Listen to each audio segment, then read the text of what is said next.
Hey there, guys. All right, today we are back with some more history matters. This time, the short animated documentary on why was Hungary punished so severely after World War One.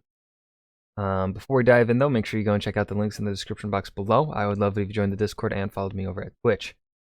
My guess, well, it's weird to say. I definitely think Germany was disproportionately punished for World War One. However, the reasoning behind why the British and French wanted to punish Germany so severely makes sense. Because of just Germany carried the fucking war.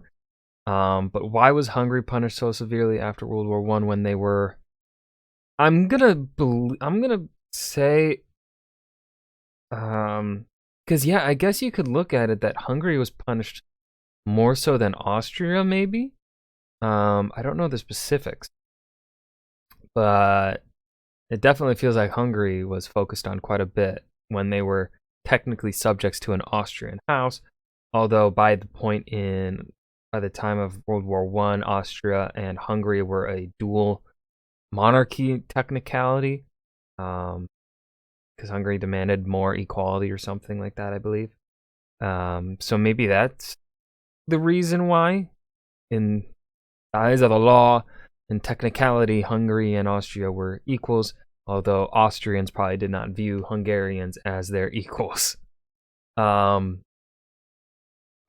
that's my guess for it. Let's go ahead and see why.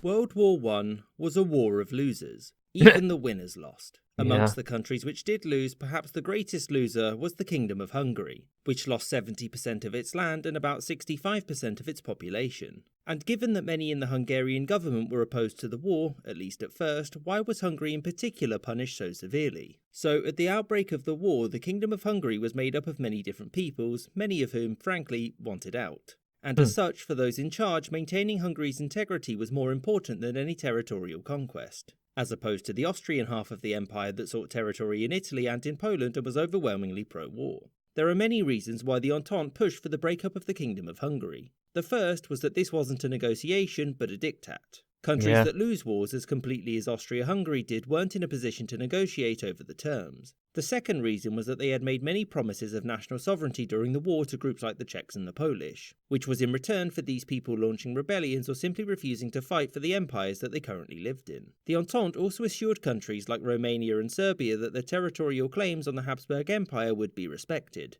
And so that's why places like Transylvania were bargained away irrespective of the Hungarian government's wishes. Now, this wasn't a case of the Entente presenting some united front. Britain was fairly unconcerned about what territory Hungary would keep and what its allies in the region would receive, since its primary concern was the Ottoman Empire and Germany and what it could get from them. The United States was a big supporter of self-determination as a principle, but its leadership had no experience nor much interest in dictating the borders of countries in southeastern Europe. The main architects of Hungary's breakup were Italy, mostly for its own territorial ambitions, and notably, France. The French were entirely focused The goddamn French.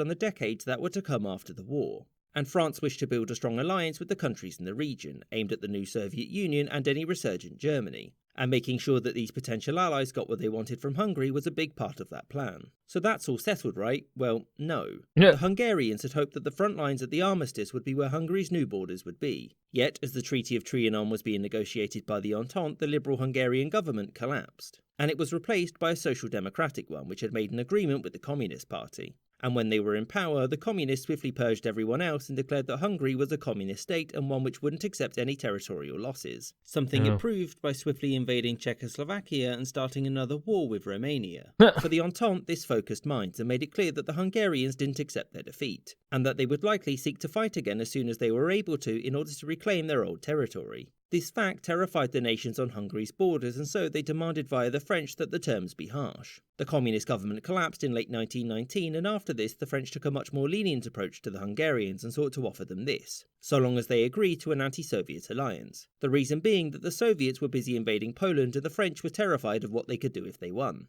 These plans went nowhere because the Polish managed to defeat the Soviets on their own, and the nations in southeastern Europe wouldn't countenance anything except absolute humiliation for Hungary. And so, alongside broad restrictions on the size of its military, Hungary lost most of its population and its territory, and the country took on the shape that it has today. I hope you enjoyed this.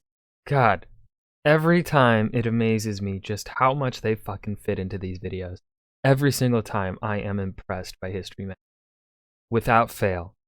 They always these short animated documentaries are masterpieces at conveying information in such detailed, surprisingly detailed context for 3 minutes of video. It's fucking impressive. I will never stop being impressed by that.